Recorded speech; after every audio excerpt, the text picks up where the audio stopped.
You're watching UnrealEntGaming. This is Gohan from Dragon Ball Z. You want to see me turn Super Saiyan? Or should I take it to the next level? I'm also the narrator too. Next time on Dragon Ball Z, make sure and smash subscribe to UnrealEntGaming.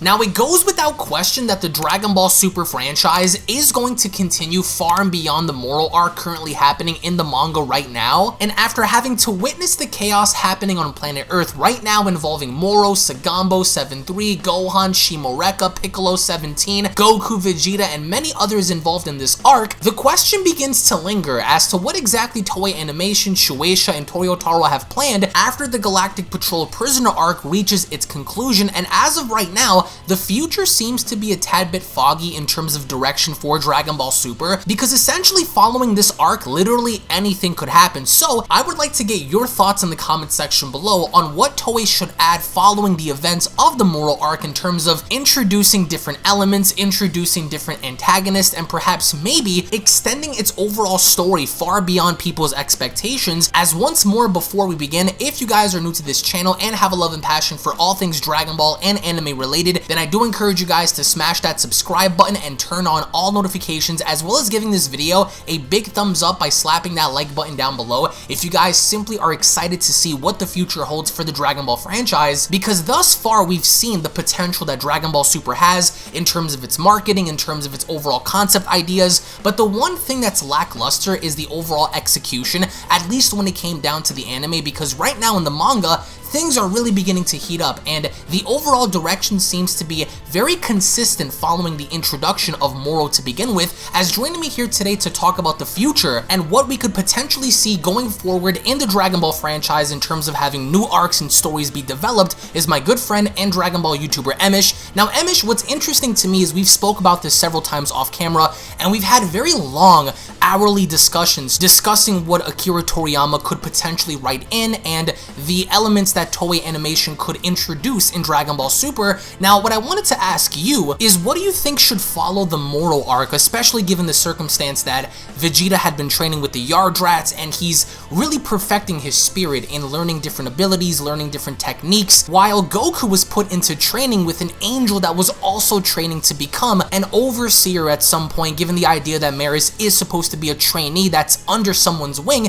And to see Maris train with Goku is different because we've never seen Goku train with any other angel outside of Whis, so they gave us that for the time being, and right when Maris was going to use his full power, which again goes against the rules and the law of the angels, Whis came in and took him back to the angel world. So this begins to open up many other questions as to if this is somewhat of a sign that we're going to be seeing more from the angel world, and if they're going to be saving Maris for something particular. Now, with that also in mind, this also begs the question on if angels can make choices, right? For example, Maris was very conflicted in making the right choices in stepping in to help his friends in defeating Moro, but he knew he couldn't do that because if he were to do that, then he would be erased on the spot. So this comes into question if there is another angel out there that seems to be also struggling with inner conflict, making self-centered choices, and thus giving us a potential angelic villain. What do you think could come in the future in terms of arcs? Because what's interesting about Moro is Moro isn't really a supremely powerful being like Jiren or Broly.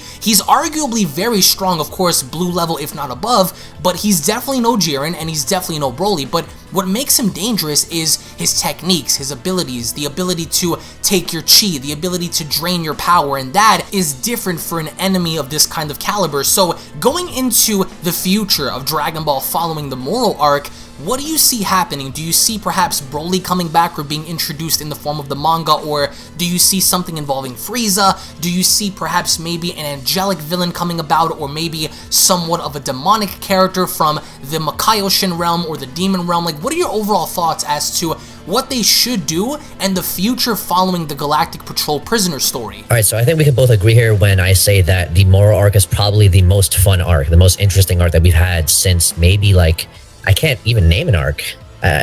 not as far as like Super is concerned, maybe the Goku Black arc, but outside of that, when you look back at everything collectively, I think the Moro arc is probably one of the more interesting arcs since maybe anything in Dragon Ball Z, right? Because I think every arc in Dragon Ball Z there was a sense of need for something. There was a sense of, somebody was dying all the time, and even when they died, even though the Dragon Balls were there, it felt impactful. And I know, like, at first glance, like, my opening statement or my opening answer doesn't really answer the question so much, but I'm kind of like building up towards that. So I think, when you look at everything that we've gotten so far, Dragon Ball, over the course of its history, it's been very linear in terms of opposition, in terms of villains, in terms of people for Goku and Vegeta to fight. Back then it was, Goku had to fight Vegeta. But then over time, beings they just kept introducing beings that were strictly out to target Goku, right? And including the movies as well. So you have like the androids, like practically any android that ever existed was designed with Goku in mind, right? Even Cell, even if Cell's objective wasn't to destroy or kill Goku, the point was that Jiro created him with Goku in mind, knowing that there is a Goku in existence, right? So there is that. So when you look at everything, if I had to really specify what I would want after the Moro arc, it's difficult to really gauge off the bat, only because, again, it's been really linear. Either strong beings come into play, or beings with certain techniques that allow them to get stronger come into play. So you have Cell, who probably has the most potential out of any villain ever in existence, right? Including Frieza, because of his composition, because of what he's made up of. And then you have Frieza, and then but these guys are kind of getting old. Like, Frieza being there is just kind of getting old, right? Especially when you consider the anime or the movie and things of that nature. The Goku Black was a cool idea, but again, I mean, I think the manga handled it a lot better, because even when they fused into MZ still felt like really cool, right? The fact that he was immortal, he kind of bypassed the fusion. I like that. I like the fact that they put an actual timer on the fusion for him, but he just resisted it. And since essentially they were composed of like the same being, since in terms of soul and essence, they were technically Zamasu, they were able to kind of bypass the fusion, right? The fusion timer, and they stayed together, and then they like multiplied themselves, and it was just Goku and Vegeta versus like the world at that point, a world of Zamasu at that point. That was really cool. And then you come into like the Moro arc now, it's just like, okay, now we have a completely different character. At first, blue level fighters were enough to take him on, Goku and Vegeta. But even with that power, and this is what we've known Dragon Ball Super especially to be, where if you're just stronger than the next guy, that means that you're stronger, that you're faster, that you ultimately win, right? A being like Jiren comes into play both in the anime and the manga, and even though you had the strength, even if you had the strength to beat him, well, he was just better than you in every single way, shape, and form. Goku in the anime, he tried to eliminate Jiren in the Tournament of Power using like the Hexa Destructo discs and stuff like that, and and just trapping him, and that wasn't enough because Jiren was just that busted. The manga kind of nerfs him a little bit, but yeah, it's Dragon Ball is just so limited when it comes to introducing opposition, because you do have gods of destruction in existence. And it kind of brings me back to the Dragon Ball Super manga, the actual Moro arc, when Goku and Vegeta are fighting Moro. Whis kind of brings it to Beerus' attention. He doesn't mention Moro or anything like that, but he does mention how something, Planet Namek's life force is like draining, and the planet is just dying. And Beerus is just like, oh, good, someone's out there. Every so often, someone in Universe 7 pops up who does my job for me. Or like he mentions that specifically, like verbatim. So that's cool, right? But that's also a problem in the sense where now we have actual gods in existence, and right now the only impression that we have for them is that they're just there to destroy, or they are there to create. There's never really been an opposition to the gods, and the only opposition that we saw so far is in Dragon Ball Heroes with Hearts. But again, I mean, Dragon Ball Heroes has great ideas and great concepts, but they're just executed horribly. I mean, it's an embarrassment. So when you consider the actual potential that those arcs have, and then just to see how everything is just rushed. Cumber's another great addition. I think Cumber's probably like one of the better oppositions that we've seen for a Saiyan, at least in quite some time. He was just strong, and it worked for him, right? That guy, like that's all he really cared about was fighting. So that was really cool because it kind of meshed well with Goku and Vegeta, except he was just way too damn strong. But again, the arcs were cool, but the execution was poor. So if I had to gauge for something, I'd probably want for something that includes the gods to be involved, right? I want that. I prefer that only because now, at the time of this recording, at the time of this discussion, if Goku is tapping into Ultra Instinct, even if it's just Omen, and then Vegeta's probably going to do something similar, considering that he has like spirit control, and that is essentially, I'd imagine, a part of being able to tap into that state of being. I'd want for something to kind of, you know, allow them to excel deeper into that, like a deeper state of instinct, like they mentioned in the anime with Whis and stuff like that. So I'd want for some kind of, I'd want for an opposition of the gods to kind of come into play, where not only does Beerus actually maybe get some action, and it's not just me being a Beerus fanboy, it has nothing to do with me wanting to see Beerus, you know, do something, but I think, you know, Maris basically doing Whis' job, because in my opinion, even though Maris was like a really cool character as a Galactic Patrol officer, once we kind of confirmed that he was an angel, at that point, when you look back at it collectively, he just kind of like shits on Whis in some way, shape, or form, because we actually got to see him do things. And even though he was massively suppressed, the point is that, you know, he grew on fans really quickly. And then when we find out he's an angel, it's just like, well, gee, why don't other angels do something of that nature? Why don't gods do something of that nature? Why is Maris the only one that just decides to just get lumped in with everything? Right? Why is he just, you know, living amongst the MOROS to some extent and then just getting involved in things? How come he's the only one? I think we need something, I think we need more of that. But in this sense, a kind of opposition that Goku and Vegeta have to team up and work together to fight, kind of give Beerus some kind of involvement. Obviously, the angels can't directly get too involved because, you know, they'll just get erased on the spot. But the fact that Maris did something close to it kind of signifies that there is definitely room for improvement when we talk about opposition, when we talk about, you know, something that's unique. I think Maris is a good step in the right direction. I mean, not Maris, Moro is a good step in the right direction. But I think we need something more than just some random guy who was just in jail this entire time. And, you know, and then we find out that the Daikaio is like extremely busted if he's able to fight beings like Moro. Majin Buu just, you know, smacking this guy around in the beginning of their fight, like in the beginning of the arc and stuff like that.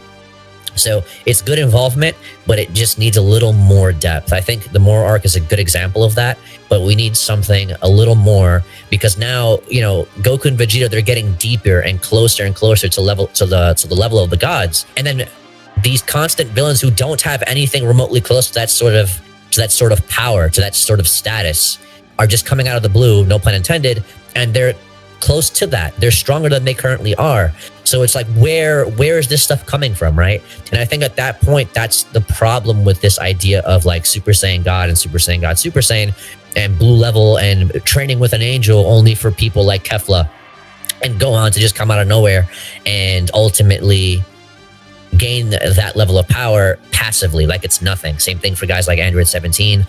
Same thing for guys like Moro. Same thing for guys like, well, Jiren makes sense because, you know, he kind of trained with an angel or God instruction. That's fine. But again, you know, I digress, right? It really comes down to, we need a little more consistency, I think. And it's not for me to like bash the arc. I think this arc has been great so far. And I'm sure many of you guys in the comment section will be able to understand what I'm trying to say. So I'm just going to wrap it up there. I just think we need a little more depth. I would like to see something that involves the gods, but not too much to the point where it strips away from Goku and Vegeta's story. Yeah. See, that's tricky because you can ultimately incorporate the gods of destruction, but I think that would warrant a big enough reason to have Beerus and Champa and Belmont and Jin and Liquor and all these dudes to come in, because in Super Dragon Ball Heroes, the Universe Genesis arc, we see how the gods are more or less involved and they're a part of the story as enemies towards Goku and Vegeta, but that warrants an entirely different concept versus what we have in Super, because if we were to ever get somewhat of a rematch between Goku and Beerus, I think that would ultimately come down to two specific reasons. Number one, either they fight over food, like they did in Battle of Gods, or number two, it would warrant the idea of Beerus getting really sick and tired of Goku's antics, running back and forth with the Omni King, always getting everyone in trouble, and thus he challenges him to a fight that warrants life or death in giving Goku an ultimatum. So I would like to see a rematch between Goku and Beerus. I don't think that by having Goku fight Jin or Goku fight Helis or Iwan, it would warrant somewhat of a progressive kind of story, because for that to happen, there needs to be a solid reason for Goku to go off and fight the other gods, right? Unless, of course, he happens to visit the other universes and the other gods challenge him, then that would make sense. So I think that I would slightly disagree with the entirety of the gods concept, because I do want to see Goku versus Beerus again, only in Dragon Ball Super, and I would rather keep that concept in play. I would ultimately love to see something similar to Moro from the Dragon Ball Super Kai Universe 13 fan manga, in the fact that imagine if Goku and Vegeta had to face off against an angelic being that defined his own race, that defined his own siblings, his own father, and thus you create a situation to where you know that Goku and Vegeta aren't really enough. The angels can't really be involved because that would be breaking their code. The gods of destruction would pale in comparison to the powers of an actual angel themselves. So what do we do from there, right? I think that by establishing an angelic being as an enemy way down the line, would that only be progressive for the story? Because here we have Goku and Vegeta faced off against an enemy that is exponentially more powerful than anyone they've ever come across before, right? And that would only warrant an idea for them to do something to counter an angel, I think. I think a lot of people, ever since the Tournament of Power, want to see an angel-like enemy following the Grand Priest's introduction in Super, because originally everyone thought that the Grand Priest had this sinister kind of agenda or this motive to destroy the mortals, and I think that by having the Grand Priest be an enemy, that would be too much, I think, because I don't really see anyone outside of Zeno putting the Grand Priest down. But in terms of progression for other characters like Broly, do you see Broly being a thing? Do you see them bringing him back in terms of giving us a choice in either having him come back via Goku bringing him back, or perhaps maybe Lemo and Chile come back to Earth because there's a problem on Vampa that they need help with, or perhaps maybe they bring Broly to Earth and they have like somewhat of like a gag session to where he's playing baseball, or they're teaching Broly how to use a phone, stuff like that. Like, where do you see that specific narrative going in terms of progressing older characters? All right, so no more Broly, only because we haven't got like the first iteration of the manga yet. Right? We don't know what happened specifically. I mean, if they just basically rinse and repeat exactly what happened in the movie, then sure. I'd like that though. I'd like that translated into manga. I want to see that. I think people do want to see that in manga as well, because we may get some extra things in there that we haven't got in the actual movie. Like, we don't need the backstory for Bardock and all that other stuff, but just go into like the Broly arc, Broly Cup showing up and stuff like that. Outside of that, no thank you. Maybe for the anime, sure. Like for the movie or something like that, sure. Or, I mean, not a movie, but for the actual anime, when it comes back, if it does, then yes, because they can just include all this extra junk in there that we didn't get for the movie, because there was extra content missing. But Frieza, we actually did a video talking about Frieza's final hurrah, and what we talked about there was this idea of kind of doing it in a movie format, because it kind of because Frieza's arguably, if not the best villain in Dragon Ball history so far, in Dragon Ball Z history so far, and I mean, especially after Tournament of Power, people have really grown on him. Like, Frieza's really grown on the fandom overall, especially in the movie too. Like, he was pretty cool in the movie. And with that in mind, if we wanted to give him a final hurrah, we actually talked about how we could just close him off with an action movie, and it makes him feel like a really relevant part of history. Forget giving him like an anime iteration, but give him an actual movie so where people can just rinse and repeat every single time. And we talked about how in depth, how I said it, how I would like for Frieza to kind of consider, tapping deeper into his potential, and maybe looking into the level of power that Goku obtained in the Tournament of Power. You can't sit there and tell me that just because Goku forgot how to do it in the anime doesn't mean that Frieza forgot about it in general, right? He watched him grow. He knew it. Like, the minute Goku got back up, Frieza was like, I'm not surprised. Like, it's no shock, of course. And when he was fighting Kefla, the same thing. He observed him, and he said it, get stronger for me, Son Goku. So that methodology kind of applies here. Where if it were to be Frieza, then sure, I'm okay for that, as long as it's his final hurrah. He watched Gogeta fight Broly, but again, they would have to kind of, if they did it in the manga, they would kind of have to reference something of that nature. Again, even though we kind of got like a little bit of a teaser, and it mentions how Goku and Vegeta, came out of their fight with Broly stronger than they've ever been before. Technically, we would like to think that Frieza kind of followed the same route, even though he didn't fight too much, but he did get his ass whooped, right? And beings generally come out stronger after they get their asses whooped in Dragon Ball. That's just how it is, and that's kind of like a reference, a callback to when I was talking about Dragon Ball being linear in terms of like strength gains and stuff like that. So yeah, I think Frieza should definitely consider into looking into something like that, getting stronger, getting another form. I mean, I don't know about Ultra Instinct. Like, we did talk about it though. Like, imagine that. Like, he'd look sick, like Platinum Frieza or something like that. You know what I mean? Like, his final, he's at his cap, he's at his limit. And at this point, I can't really discuss too in depth as to how I would execute it specifically, but I think that would probably be the best way for him to go out. And again, I don't know if you guys would be okay with, just Goku fighting him, or maybe Goku and Vegeta fighting him, or maybe Goku and Vegeta have to fuse to fight him. Frieza's so freaking insanely busted at this point. He knows about fusion. He says, do that fusion thing. I want you guys to fuse. And then it's just like this crazy fight between like Gogeta and Frieza, or Vegito and Frieza. Since Frieza saw Gogeta the first time, he hasn't seen Vegito yet, then, they could just say, all right, well, let's just fuse into Vegito. I don't know. It would just be fan service at that point, but it's a good way to end Frieza's, I guess, quote unquote story, for lack of a better term. But yeah, I mean, I wouldn't be like upset with it. I wouldn't be against it, but I would kind of just be like, oh, damn, okay. They're reusing, they're really milking this idea of Frieza at this point. And sure, I mean, more content for me is fine. More content for us as a fandom is fine to consume. I don't think anybody would argue that. And sure, people would, kind of not like it maybe, but I think once we actually see it put on paper, I think very much like the Moro arc, because in the beginning, we were kind of interested in this. And then over time, we were just like, oh, I don't know. How are they going to do this? But now we're at a point where it's just like, okay, how are they going to beat this guy? It has to be Vegeta, it has to be Goku. Oh, the Daikaio, when Buu wakes up, they're gonna find a way to seal him. Maybe Vegeta learns how to seal. There's so many things that can happen here. And I think if we were to like bring Frieza back into the mix as the next arc or something like that and give him his final hurrah, we already know where this goes. It goes extremely linear to the point where it's just strength. He transforms, he's faster, he's stronger, he's damn near unbeatable, and that's it. Goku and Vegeta have to work together to just put him out of his misery once and for all. And then once he dies, maybe he doesn't even go to hell at this point. They just completely erase him. Beerus Hakai's him or something like that. Or I don't know, like Whis just gets rid of him, or Omni King gets rid of him. I don't know. Something of that nature. But you have to kill him off once and for all, and then, hang up his mantle, and then we could always just reference the manga or reference the next movie if that's what it's about or something like that. But yeah, it's difficult to gauge everything, only because at the time of this recording, we don't even know what's going to happen with Moro.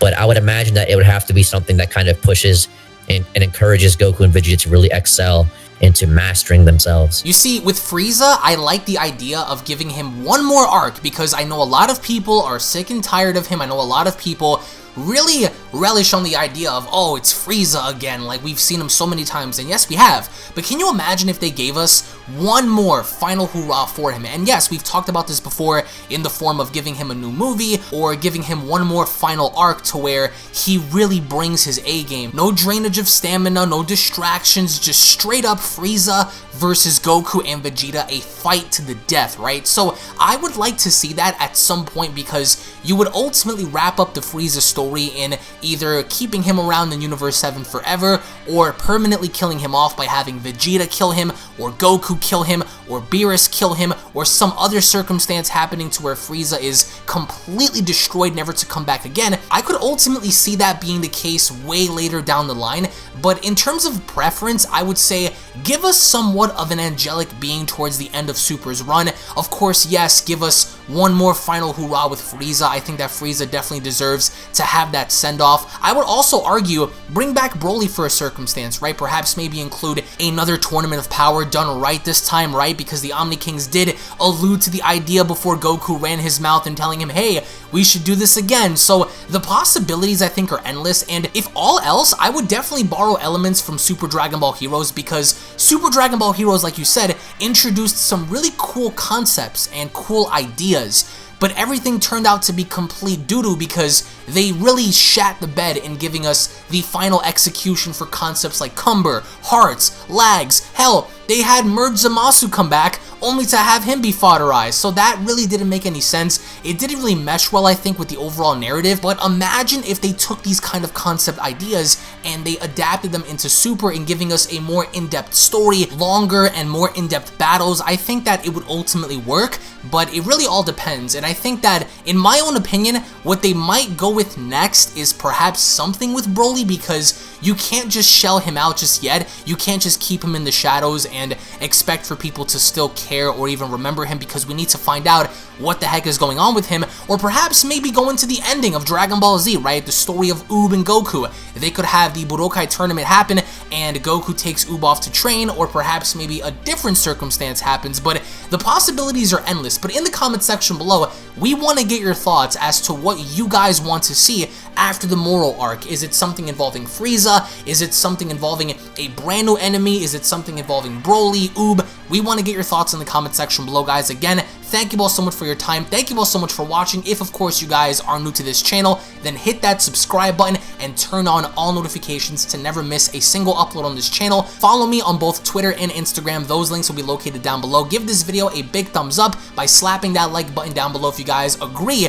that you would want to see these things happen in the future, or if all else, if you guys have your own ideas or concepts or theories, drop them down below, guys. Thank you all so much for watching. Check out Emosh's channel. Emosh's channel will be located down in the description box below as well, guys. Thank you all so much for your time, and we'll be seeing you all down in the comment section below. Take it easy, guys. Peace. And the quick little reminder before you guys go, if you guys are unaware, I do have a second gaming channel located down in the description box below, so be sure to head on over to Unreal Royale and hit that subscribe button along with turning on all notifications, as to there, you guys will find all different kinds of gaming content that you will not get to find on UnrealEntGaming, titles and video games such as Grand Theft Auto, Call of Duty, Gears of War, Dragon Ball Z Dokkan Battle, Dragon Ball Z Legends, Dragon Ball Z Budokai Tenkaichi 3, Minecraft, Blair Witch, and many other retro games on that channel. So if you guys are into gaming, then make sure you guys subscribe over on Unreal Royale. I want to thank you all so much for your time, and I'll catch you all in the next one. This is the Galactic Emperor of the Universe, and of course I'm here to tell you to subscribe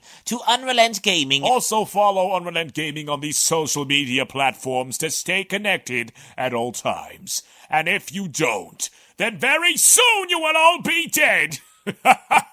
Oh, did someone say UnrealEntGaming? Oh my god. The fuck's up, on? Put on some clothes! Well, why don't you put on any clothes? What? I don't need clothes, but Jesus Christ, that's huge!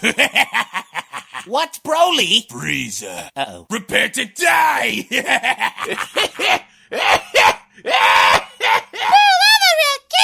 But once you get video, lots of likes, or Bill will turn you into chocolate! Vados, get over here! Tell these mortals that I'm the biggest UnrealEntGaming fan. This is my moment. I'm a part of his notification squad. Universe 7 can have all the fun. I just want the food. And don't forget to leave a comment on this video. Show some love for the best community on YouTube. Kakarot!